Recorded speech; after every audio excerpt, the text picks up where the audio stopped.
Hello everyone and welcome back to my YouTube channel. Today we're going to do something a little bit different. We're not going to talk about English, we're going to talk about biology because enzymes is one of the topics that lots of students lose marks on and oftentimes they don't know why. So we're going to talk about factors affecting enzyme action. Now this is a PowerPoint I made for one of my students' lessons today, so there will be links to previous lessons, but I will talk through those as we get to them. So here are the objectives of today. We want to understand what an enzyme is, know how they work in digestion, explain how temperature, pH and concentration affect enzymes. Can you explain any of these before we start? So take a second, pause the video, try and think about each one. Do you know anything? And maybe jot it down. You can work through this with me or you can just watch. And also take a second to look at the pH scale. Why do you think that's going to be relevant? Little clue here. Alright, I'm going to move on. So if you want to do it, pause the video. Synoptic links. So a synoptic link is when one topic links back to another one. So what do you think that the link is going to be here? And again, take another second, have a think. They're going to link back to digestion, which I looked at with my student last time. How do you think they'll link then? Take a second and think about that.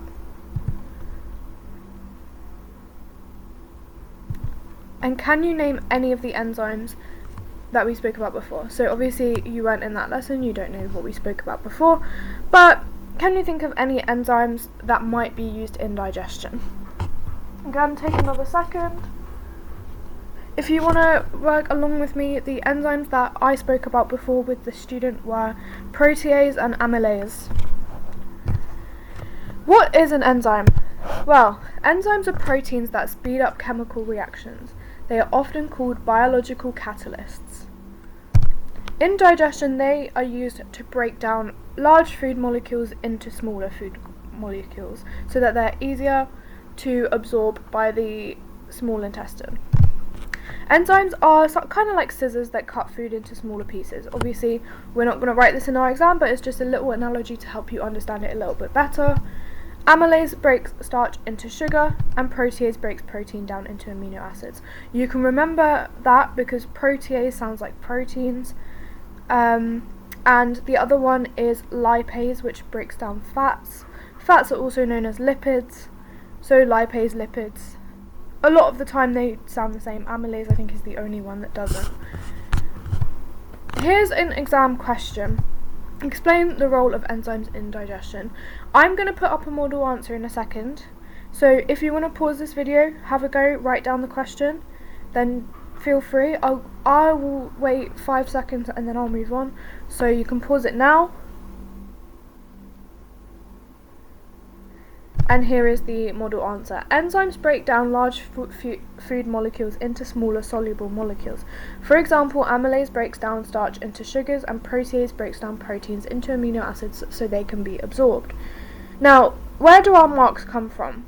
Our first mark is just us saying what it does. They break down large into small. Then our second mark comes from our second example, and our third mark comes from our third example.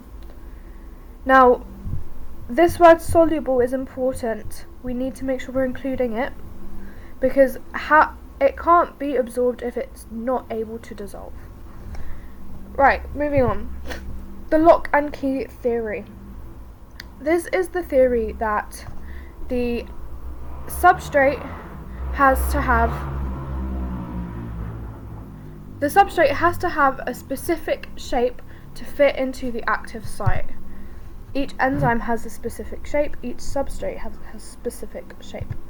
Only one substrate will fit, like a key in a lock. In the mouth, amylase works best. In the stomach, protease works best because it's more acidic, we'll get onto that later. But having a look at our diagram here now, enzyme substrate complex, enzyme products complex. If you are doing A-level, this is important to write. If you're doing GCSE, not so important. It's just a little bit of extra.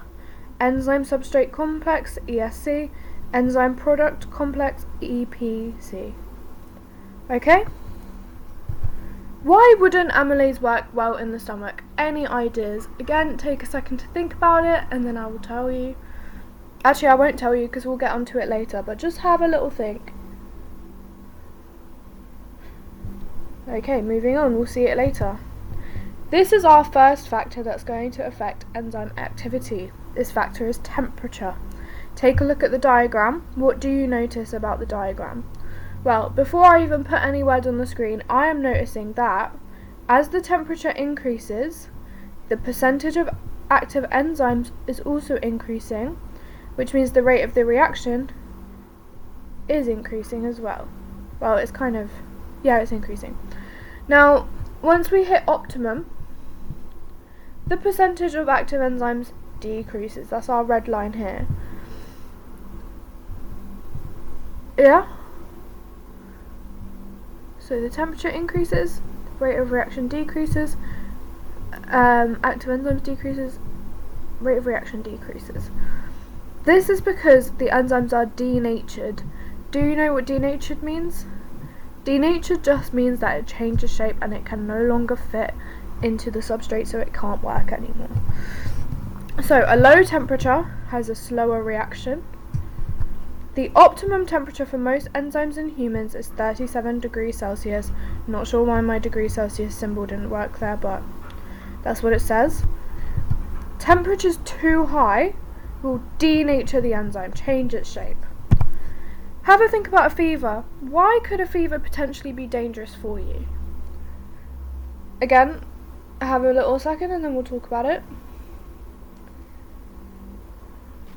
A fever could be dangerous because your body temperature is going to increase way past 37 degrees. This graph is for our optimum is about here somewhere. This is for a different type of enzyme. But our body temperature skyrockets. Sometimes you can be even up here, which if our optimum is here, up here is way too high. So not all of your enzymes, but a lot of your enzymes will denature, and then you might struggle to do things like digest food, so that's why you might feel really weak. Your enzymes are used in pretty much a lot of chemical reactions that happen in your body, and if the temperature is too high and they can't do it, then a lot of those reactions won't happen and your body will start to shut down, essentially, which is why a fever can be potentially very dangerous. Here's another exam question. Explain how temperature affects enzyme activity. This is 4 marks. Pause this and I will reveal the answer in a second.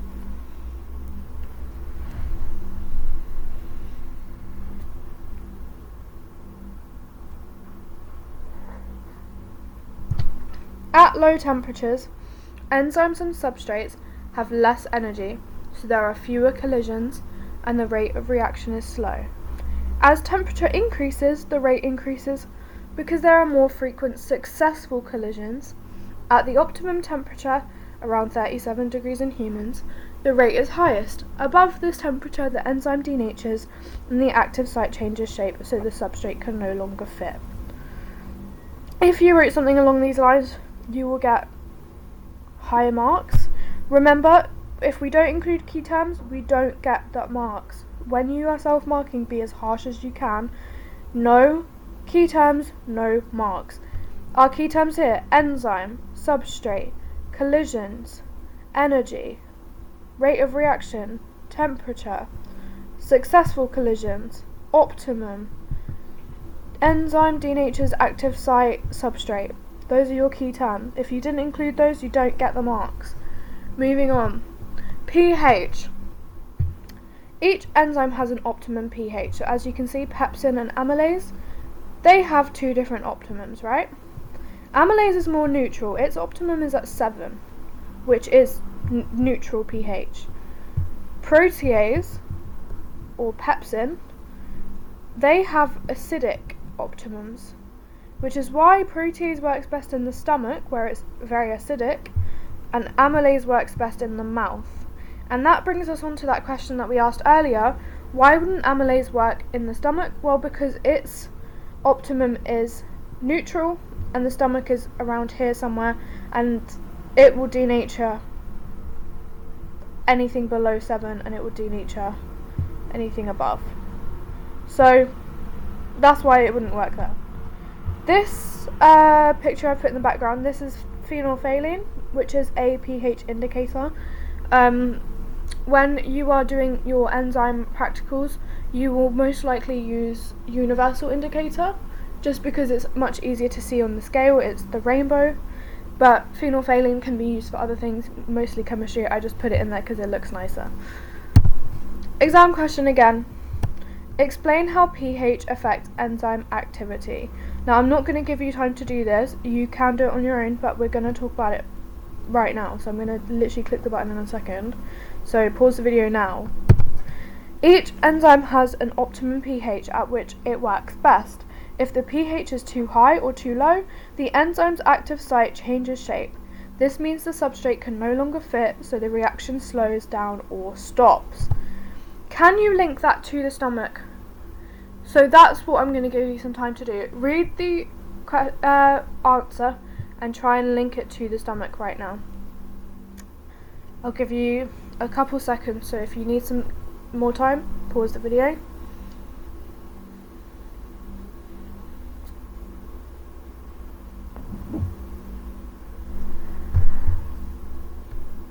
Alright, moving along.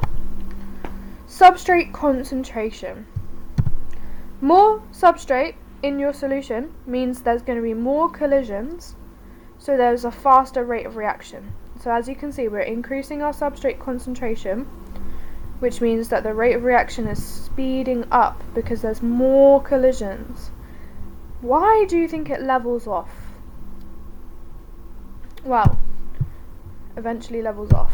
Why do you think it levels off? Well, it is because I didn't put a thing. Actually, it's on here. Where does it level off? Here. There is more substrate than there is enzymes in this one, which means that it can only go so fast. It cannot speed up anymore. So here, before the increase, after the increase, there is more enzymes available.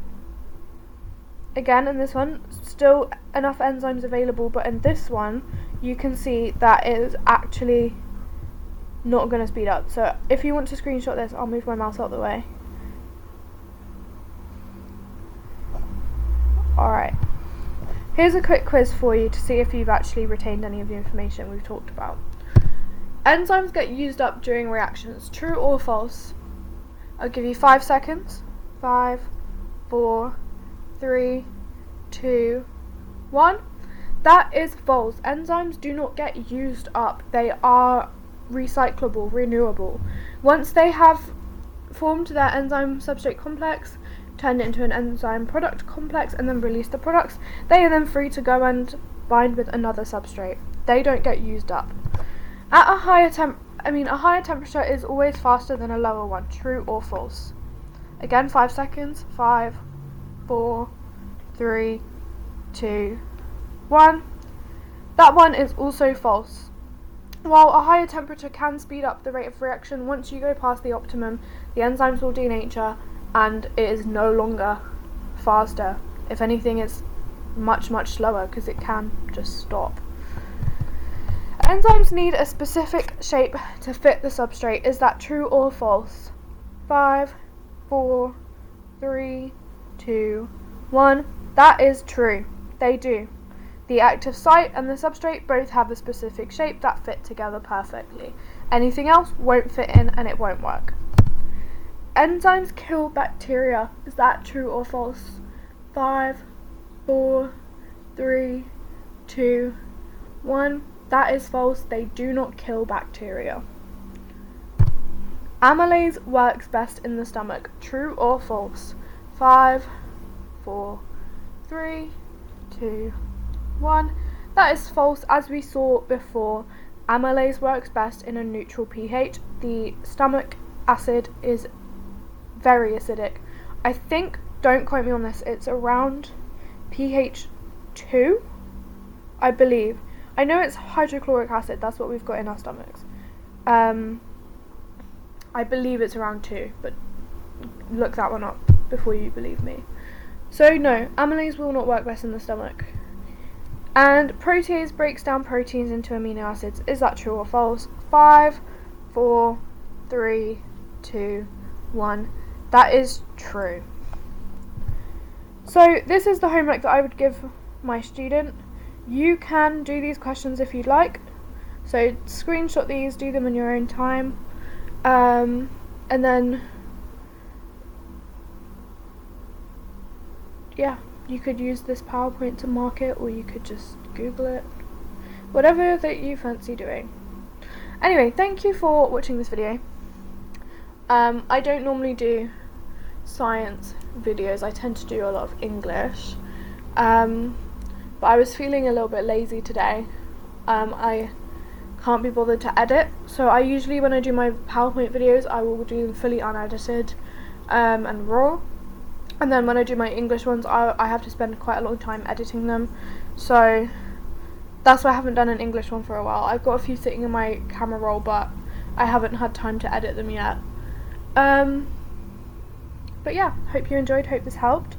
If you guys want to see some more of my like PowerPoint like lesson type videos, then please let me know in the comments, because they are so much easier for me to do. I just hit screen record and away I go. So yeah, anyway, thank you so much. Love you all. I don't know how to end the screen recording. I'll figure it out. There we go.